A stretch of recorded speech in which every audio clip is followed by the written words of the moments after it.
ओम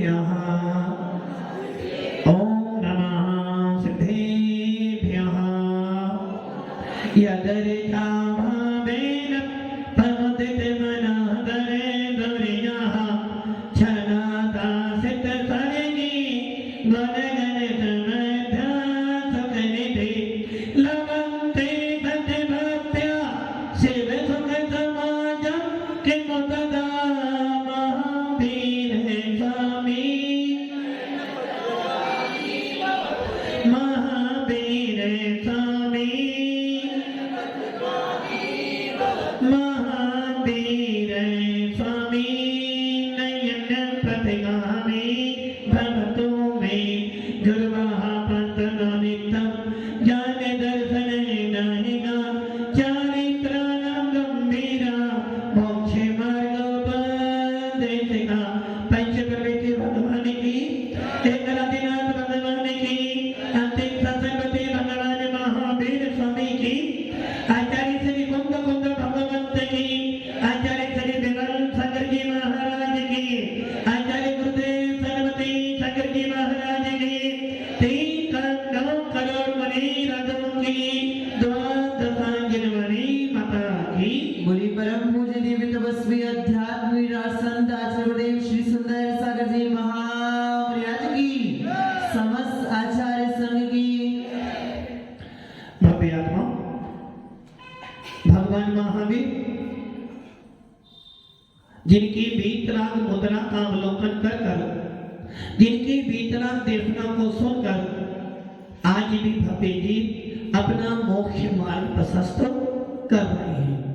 ऐसे अंतिम तीर्थंकर भगवान महावीर जिनकी पावन देशना हमें आज भी सुनने को मिल रही है, जिस देशना को सुनने के बाद तिर्यंचों को भी सम्य दर्शन की प्राप्ति हो जाती है, जिनकी वाणी सुनने से नागियों को भी भेद विज्ञान उत्पन्न हो जाता है, और जिस देशना को सुनने के बाद आप और हम जैसे जीवों को भी भेद विज्ञान उत्पन्न होता है, ऐसे भगवान महावीर की पावन दिव्य देशना का हम रसास्वादन कर रहे हैं। भव्य आत्माओं, ये दोस्तों निश्चित है कि सबका लक्ष्य एक ही है। जितने भी आत्माएं, जितने भी जीव संसार में आए हैं, सबका लक्ष्य एक है कि कहीं ना कहीं किसी भी तरह से मेरी इस आत्मा के अंदर भगवान आत्मा प्रकट हो जाए, और उसके लिए पुरुषार्थ भी करते हैं। कुंदकुंद स्वामी ने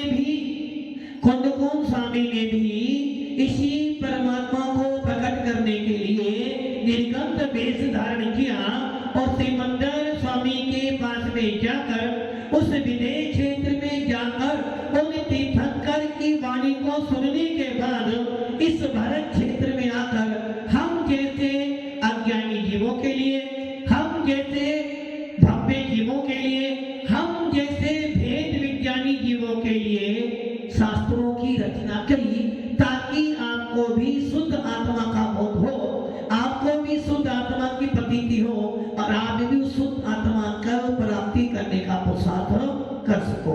ऐसे कौन कौन स्वामी ने अनेकों अनेक शास्त्र लिखे, और उन अनेकों शास्त्रों के अंदर ये हम ये कह दें, जितने भी तीर्थंकर हुए हैं आज तक, जितने भी मुनिराज हुए हैं, या जितने भी ज्ञानी जीव हुए, सबने एक ही बात का उपदेश दिया, किसी तरह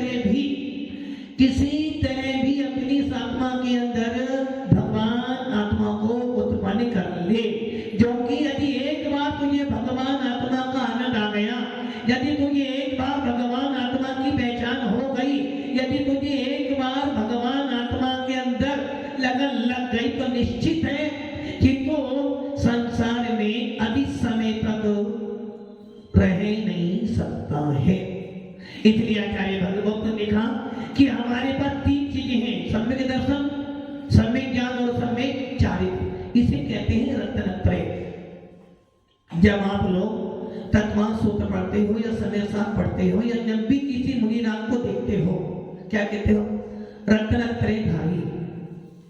जिनके पास में सम्यक दर्शन, सम्यक ज्ञान, सम्यक चारित्र होता है, वो निर्गंध मुनिराज होते हैं। या हम ये कहते हैं मोक्ष में जाने का भी कोई उपाय है, आत्मा में भगवान प्रकट करने का कोई उपाय है, तो वो उपाय कौन सा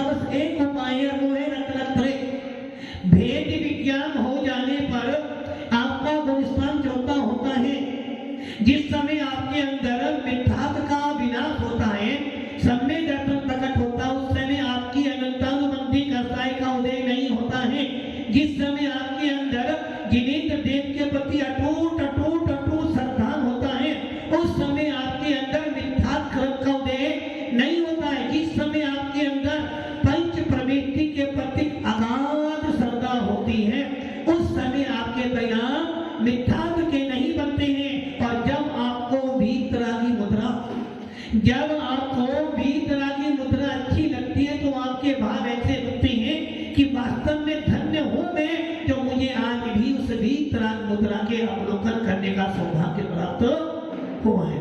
ऐसे भी जीवों के अंदर भेद विज्ञान उत्पन्न होता है और ऐसा वो जीव उस आत्म तत्व को, सात तत्वों के अंदर सर्वोपरि कौन है? सात तत्वों में सर्वोपरि कौन है? जीव तत्व। और सातों तत्वों के अंदर ऐसा कौन सा तत्व है जिसके कारण आप संसार में घूमते रहते हो? सातों तत्वों के अंदर राजा कौन है? जीव राजा। जीव तत्व राजा है। इन सातों तत्वों के अंदर ऐसा कौन सा तत्व है जो आपको संसार में परिभ्रमण कराता है? क्योंकि राजा जो होता है बिना मंत्री के काम, राजा कभी भी अपने मंत्रिमंडल के बिना कोई निर्णय नहीं करता। जिस प्रकार कोई भी समाज, कोई भी अध्यक्ष, कोई भी दृष्टि जब भी कोई निर्णय करेंगे तो क्या करेंगे? पहले क्या करेंगे? समाज से पूछेंगे? नहीं, पहले मंत्रिमंडल से सलाह करेंगे कि करना है या नहीं करना है, और यदि करना है तो फिर आगे समाज से पूछते हैं। जिस प्रकार एक सरकार भी जब भी कोई निर्णय करेगी, प्रस्ताव पास करी, सबसे पहले किससे पूछेगी? लोकतंत्र से नहीं, सबसे पहले अपने मंत्रिमंडल में बात रखेगी। और जब मंत्रिमंडल राजी हो जाए उसके बाद वो लोकतंत्र में अनुमति प्राप्त करती रहती ही। वैसे ही सात तत्वों में राजा कौन है? वकील साहब, राजा कौन है? कौन? जीव। जीव कौन? कौन सा जीव राजा है? विजय कुमार जी, विमल कुमार जी, राजा कौन है? कौन सा जीव तत्व? हाँ डॉक्टर साहब, जीव है ना राजा। कौन सा जीव? हाँ पवन जी, राजा कौन है सात तत्वों में? जीव तत्व। कौन सा जीव तत्व? कौन सा जीव तत्व? अरे भाई, मैं जीव तत्व, मैं राजा हूं। सात तत्वों में राजा कौन है? जीव तत्व। जीव कौन है? मैं। दूसरा कोई राजा नहीं हो सकता। राजा तो, और आप ढूंढ राजा कौन? राजा कौन? राजा कौन? अरे भाई, सात तत्वों में मैं कौन हूं? हम जानते हैं जीव, अजीव, जीव पुद्गल, जीव अजीव, आश्रव, बंध, संवर, निद्रा, मोक्ष, ये सात तत्व हैं। अरे सातों तत्वों के अंदर राजा कौन है? जीव तत्व। और वो जीव तत्व कौन है? कौन है? मैं तो हूं राजा, और कोई नहीं। राजा तो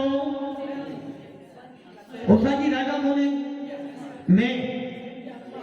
घर में पवन जी, घर में आपके 100 मेंबर हैं, उसके अंदर हेड कौन है? कौन? मैं। आप ही हेड हो ना, और कोई हेड नहीं। आदि 100 घर के 100 मेंबरों में यदि कहीं दान देना हो तो कौन पूछेगा? आपसे पूछेंगे लोग। और पवन जी ने मोहर लगा दी तो, और उन पूरे घर में कोई भी काम होना पहले किससे पूछा जाएगा?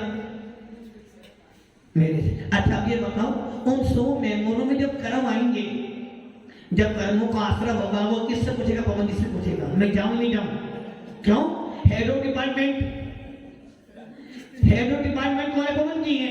दान देना हो तो उनसे पूछना है, कहीं बाहर जाना हो तो पवन जी से पूछना है, कोई कार्ड छपवाना तो पवन जी से पूछना है, किसी के यहाँ कुछ देना भी है तो पवन जी। और इधर कुछ काम करना सबसे पहले किससे पूछेगा? मम्मी जी से तो नहीं। मम्मी जी तो कहेंगे भैया मुझे क्या पता, इन्हें जाना है।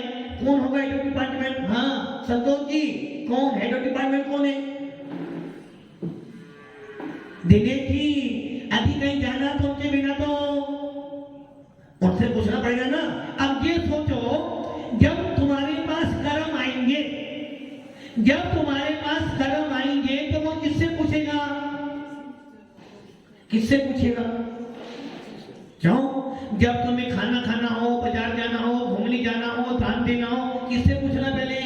यदि कोई समाज के ट्रस्टी लोग पवन जी के घर पर जाएं और ये 9 भाई, किनकी चलेगी? पवन जी की चलेगी। इधर जाओ तो चार के बीच में किनकी चलेगी? संतोष जी से नहीं पूछना, किनसे पूछना? दिनेश जी से पूछना। तो अब ये बताओ, जब सारे काम पवन जी से पूछकर हो रहे हैं, सारे काम दिनेश जी से पूछकर हो रहे हैं, तो जब कर्म आएंगे किससे पूछेगा? पवन जी से पूछेगा, संतोष जी से पूछेगा, या सुनील से पूछेगा, या वीरेंद्र से पूछेगा? किससे पूछेगा? पवन जी में जाऊं? पवन जी में जाऊं क्या? क्यों? यदि सुनील को कोई दान देना है तो नाम क्या? धन राज। पहले किससे पूछा जाएगा? पवन जी से। और जो कर्म मांगे तो किससे पूछेंगे? पहले वो हेड ऑफ डिपार्टमेंट से। तो राजा कौन है? कौन है राजा? अरे भैया, समाज में, देश में, घर में तुम्हारी जनशक्ति है, किंतु कर्मों के अंदर तुम्हारी चलने वाली, कर्मों में तो तू ही राजा है। तेरा पाप तेरा पुण्य में कोई राजा नहीं, तू ही अकेला राजा है। हो सकता है जब तेरे पुण्य कर्म का उदय आए। पंकज जी, आत्मा को ठंड, पंकज जी, आत्मा को ठंड नहीं लगती, आत्मा को गर्मी, लेकिन भूख प्यास, राजवन जी, भूख प्यास, भूख प्यास, शरीर पुद्गल है, पुद्गल नहीं खाता। जब इस शरीर में से आत्मा निकल जाती है, फिर तुम काटो, काटो, मारो, जलाओ, उसे वेदना। वेदना किसको हो रहा है? वकील साहब, किसको? सर्दी गर्मी आत्मा को नहीं लगती, भूख प्यास किसको लगती? शरीर को नहीं लगती। अनुभव कर लो। एक काम करो, आज इस आत्मा को अलग कर लो, फिर सोचो क्या होता है। बोलो माना, फिर जो कुछ नहीं होना था। यदि ध्यान रखना, आत्मा को ना सर्दी है, ना गर्मी है, ना भूख है, ना प्यास है, क्योंकि आत्मा तो आत्मा ही है। और आत्मा को जिस दिन सर्दी गर्मी भूख प्यास लगनी शुरू हो जाएगी, उस दिन आपका आरंभ भगवान निर्दोष नहीं, दोषी हो जाएगा, दोषी। अब जो दोषी होता है वो कभी भी परमात्मा नहीं बन सकता है। इसलिए परमात्मा का जन्म नहीं होता है, परमात्मा का मरण नहीं होता है, परमात्मा का परिवार नहीं होता है, परमात्मा का राग द्वेष नहीं होता। यही कारण है जैनों का भगवान या वीतरागी भगवान कौन होता है? जो 18 दोषों से, राजमल जी सही तो, सही तो, कितने दोषों से? 18 दोषों से जो रहित होता है वो वीतरागी परमात्मा होता है, भगवान आत्मा होती है। या पूरे विश्व के अंदर भगवान कौन? जो 18 दोषों से रहित है। जिस भगवान को भूख लगती है वो भगवान देव तो हो सकता है, किंतु भगवान नहीं हो सकता है। जिसको राग होता है वो भगवान नहीं हो सकता, क्योंकि यदि भगवान को भी राग है और हमें भी राग है तो अंतर क्या हुआ? इसलिए जैन व्यक्ति का भगवान, वीतरागी भगवान कैसा होता है? जो जिस भगवान की शरण में चारों गतियों के जीवों का कल्याण हो, जिन भगवान की शरण में जाने पर एक इंद्रिय का भी कल्याण होता हो, जिनकी शरण में जाने से पृथ्वी जल अग्नि वायु का भी कल्याण होता हो, ऐसा भगवान 18 दोषों से रहित होता है, वो वीतरागी होता है। इसलिए जैन व्यक्ति जब भी नमस्कार करता है, पहले ये देखता है कि ये भगवान रागी या द्वेषी है। ये भगवान खाना खाते ही नहीं खाते, इनको भूख प्यास लगती है। यदि भगवान को भूख प्यास लग रही है तो भगवान में और मेरी में कोई अंतर। इसलिए भगवान कैसा हुआ? 18 दोषों से रहित। इसलिए आत्मा को सर्दी गर्मी भूख प्यास जन्म मरण नहीं होता। और ये आत्मा तलवार आदि से नष्ट होने वाली नहीं है, खाने पीने से मोटी पतली होने वाली। इसलिए भगवान आत्मा को प्रकट करना है।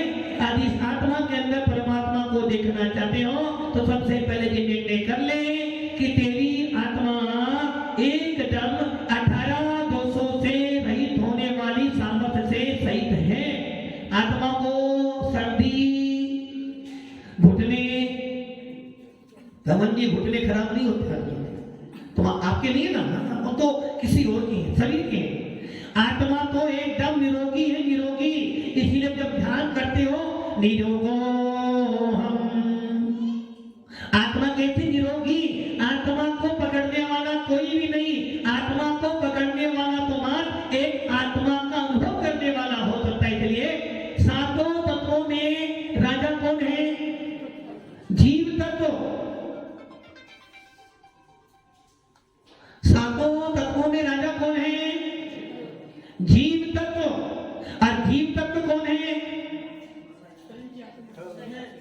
ध्यान हटा, राजा पिता। राजा मंत्रिमंडल में बैठा हुआ है, राजा मंत्रिमंडल में बैठा हुआ है, राज दरबार में बैठा हुआ है।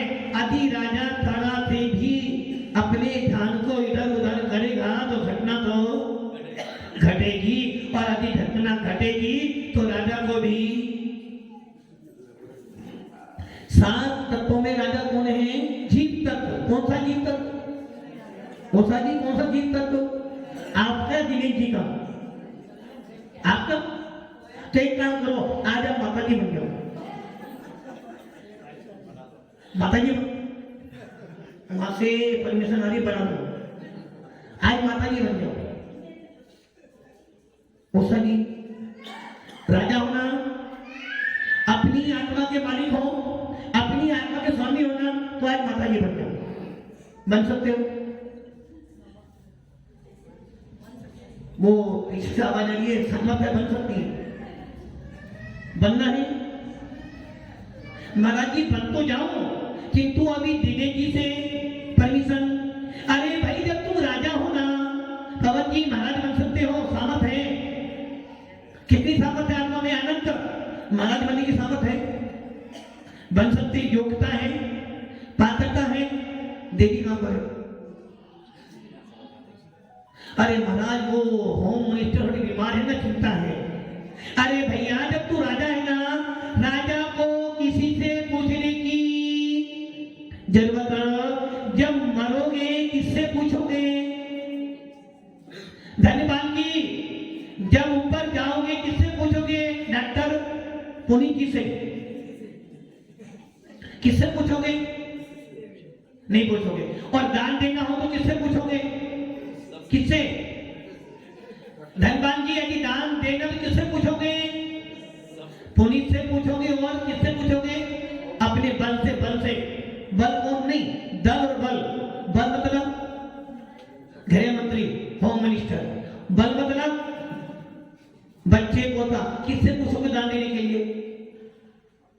एक बार सलाह तो करनी पड़ेगी ना महाराज, सही है ना? यदि कहीं बाहर जाना है तो सलाह करनी पड़ेगी। खाना भी खाना है तो क्या बनाना है, इसके लिए भी सलाह करनी पड़ेगी। कौन से कपड़े में आज पहनकर बाहर जाऊं, उसके लिए भी धनबाद की सलाह। अच्छा, मैं ऊपर जाऊंगा, इसके लिए किससे पूछोगे? राजा कौन है? राजा तो ये जीव तत्व है। और क्या कर रहा वो राजा? सबसे पूछ रहा है, तो वो राजा कहा हुआ। अरे भाई, सात तत्वों में तू राजा है, और राजा को किसी की परमिशन नहीं चाहिए। जब कर्म आएंगे तो वो किसी से पूछकर नहीं आएंगे। इसलिए सातों तत्वों में राजा कौन है? जीव तत्व। अब वो जीव तत्व कौन है? कौन है? मैं, आत्मा। किसकी आत्मा? बम्बई वालों की आत्मा। अब आप ये सोच लो, आचार्य भगवंतों ने सात तत्वों में सबसे पहले जीव तत्व रखा। जीव तत्व क्यों रखा? क्योंकि भैया सातों तत्वों में जीव राजा है। तेरे करने से कुछ भी होने वाला क्या करे? नहीं होने वाला, नहीं होने वाला। हाँ, अश्विन जी, कुछ नहीं होने वाला। फिर भी चिंता। जब पता है, इसका मतलब क्या हुआ? जानते हो, मानते हो तुम, तो फिर भी श्रद्धा। जानते हो तुम्हारे करने से। वकील साहब, क्या वकील साहब कह रहे यदि मैं दान नहीं दूंगा तो ये तो बन ही जाएगा। सही है, यही कह रहे ना, यही कह रहे वकील साहब। क्या कह रहे? यही कह रहे। अरे भाई, तू जानता है तेरे करने से कुछ होने वाला, फिर भी चिंता किसकी है? किसकी चिंता है? वकील साहब, चिंता किसकी है? लो, पूरी रामायण सुनी, पूरा राम का परिचय सुना, अब फिर पूछे सीता कौन थी? अब आप ये सोच लो, लंकाधिपति रावण, लंकाधिपति रावण ने क्या किया?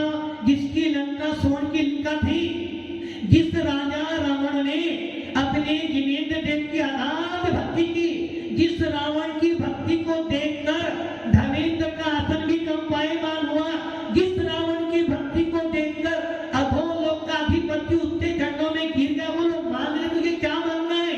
कि तू रावण क्या कह रहा है कि हे धर्मेंद्र, तू पागल नहीं है? अरे जिनेंद्र देव की भक्ति से बड़ा, जिनेंद्र देव के शासन से बड़ा तीनों लोक में और कौन हो सकता है? मुझे नहीं चाहिए। फिर भी वो इंद्र धनेन्द्र कुछ दे गया। और वही रावण जब सीता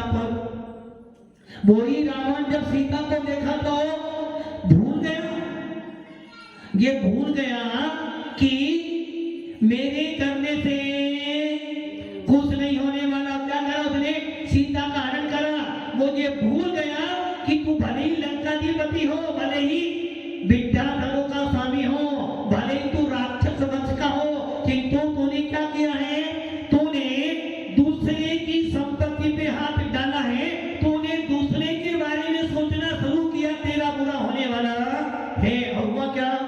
इस सीता के कारण रावण सोने जैसी लंका, जिसके कुल में ना जाने असंख्यात उस लंका के अंदर, जिस लंका के अंदर इंद्र को भी जाने में डर लगता था, उस लंका को, उस भूमि योगी भगवान राम जो बने, ऐसे राम ने क्या कर दिया? अब राम की तो बात छोड़ो, जिस हनुमान को, कौन से हनुमान? अश्विन जी, सोते सोते ही निकल गई। दृष्टियों का काम यही होता है, कुर्सी में बैठना, आनंद से बैठना। हाँ अश्विन जी, हनुमान जी कौन थे? हनुमान जी कौन थे? हनुमान जी कौन थे? याद नहीं आ रहा है, इसलिए पढ़ना। शांति ग्रंथों का बोध नहीं है मैया, शांति ग्रंथों का बोध नहीं है मैया, शांति ग्रंथों का बोध नहीं है, हमको कुछ नहीं आता, लखलाज हमारी जय जिनवानी माता। हनुमान कौन थे? हाँ भगवान जी, हनुमान कौन थे? बोले महाराज जी, हाँ हमारा बेटा नहीं, पवन पुत्र हनुमान। बस अब पेश करते हैं श्रीमद् रामायण, सही है ना? कौन थे हनुमान जी? हाँ विमल जी, राम के भक्त। अच्छा, वो राम सीता के भक्त नहीं थे, राम के भक्त थे। बच्चों अब सोच लो आप कि जिस हनुमान को पूरा राष्ट्र, जिस हनुमान को पूरा राष्ट्र जानता है, उसको आप, जबकि रामानंद ने पूरे टीवी पर दिखाया, उसके बाद भी आपको आपके दिगंबर शासन में भगवान राम को जिस प्रकार पूजा जाता है, वैसे ही हनुमान को भगवान मानकर पूजा जाता है। और आपको हनुमान के बारे में उषा जी कौन थे? विद्याधर थे। कौन थे? कहां गए? मौसमी गए? देखा आपने? अच्छा चलो, सबने देखा मौसमी। अरे हनुमान जो थे, ये सत्य है कि हनुमान राम के भक्त थे। हनुमान राम के भक्त थे। हनुमान राम के प्रति अगाध भक्ति करते थे, विद्याधर थे। हनुमान राम के भी भक्त थे और सीता माता के भी भक्त। तो इतना नहीं, लक्ष्मण के भी भक्त थे। और वो राम जिसने हनुमान के लिए सब कुछ दिया, ऐसे वो हनुमान जिनके रूप के सामने किसी का रूप नहीं था, ऐसे अति सुंदर थे हनुमान, जिनके रूप को देखने के बाद सब आश्चर्य करते थे कि हाँ, कोई पृथ्वी पर कोई इंद्र उतना ऐसे थे हमारे हनुमान। और ऐसे हनुमान जी, पवन पुत्र हनुमान, जिनका जन्म पवन और अंजना से हुआ थे पवन पुत्र हनुमान, जिन्होंने रावण और हनुमान में बहुत घनिष्ठ संबंध था। रावण हनुमान की रावण भी विद्याधर था, हनुमान भी विद्याधर था। हनुमान जी बानर वंशी थे और रावण रास्ता बंदी था। दोनों के अंदर बहुत घनिष्ठ मित्रता थी और ये मित्रता धीरे धीरे धीरे संबंध में परिवर्तित हो गई और रावण जानता था कि जब तक ये हनुमान मेरे पास में है इस लंका पर कोई भी बाल। किंतु हुआ क्या, हनुमान जी कहां चले गए, कहां चले गए? अरे भाई महापुरुष हमेशा न्याय का साथ देते हैं और हनुमान को लगा कि ये भूमि जोकरी राम तो है कि तुझे राम भगवान बनने वाले हैं। ऐसे राम की शरण में चले गए और जब से राम की शरण में गए, क्या वो सीता राम सीता राम और राम हनुमान बोलते हो ना। अरे भक्ति आत्माओं, इसी प्रकार इन सातों तत्वों का राजा कौन है? जीव तत्व में राजा हूं। कौन है राजा? विनीत जी राजा कौन है? कौन? मैं हूं महाराज साहब हो ना, आप राजा हो ना। अब जब आप राजा हो तो राजा को किसी भी काम के लिए किससे पूछना पड़ेगा? किससे? महाराज जी हम कहाँ राजा, हम तो पराधी ने पूछना पड़ता है। चेयरमैन जी राजा हो, राजा को भी किससे पूछना पड़ रहा है? अरे भैया सातों तत्वों के अंदर मैं जीव तत्व हूं और मेरे जीव तत्व के अंदर अन्य किसी जीव तत्व की सत्ता नहीं है। जब मेरा पुण्य कर्म का उदय आता है, जब घर में लक्ष्मी आया हूं तो सारे के सारे परिवार साथ में बैठकर हिस्सा बांट करते हैं, किंतु जब पाप कर्म का उदय आता है तो सारा परिवार किसने कहा? आपने कहा तुम्हें भोगो ना। इसका मतलब क्या हो गया? इसका मतलब क्या हो गया कि हर जीव तत्व स्वतंत्र है। मेरे अंदर में राजा हूं, जीव तत्व राजा है तो मैं जीव हूं, मैं राजा हूं। इसलिए अपनी आत्मा में भगवान पद को प्रकट करने के लिए, अपनी आत्मा के अंदर भेद विज्ञान प्रकट करने के लिए और इस आत्मा के अंदर परमात्मा प्रकट करने के लिए मुझे किसी की जरूरत नहीं, जो कि मेरे करने से, क्या मेरे करने से, नैना जी मेरे करने से खुश हो जा, फिर भी चिंता करनी पड़ती। मतलब कि जान रहे हो कि मेरे करने से कुछ नहीं होना, कि तुझे भूल रहे हो मेरे करने से कुछ होना तो नहीं। यदि मैंने अपने बारे में करना बंद कर दिया तो ये जीव राजा नौकर बनकर संसार में भटकता रहेगा। इसलिए अपने जीव आत्मा को, अपने जीव तत्व को समझो और इस जीव तत्व के अंदर राजा हो। राजा से महाराजा बनो और महाराजा से भगवान बनकर मोक्ष की यात्रा करो।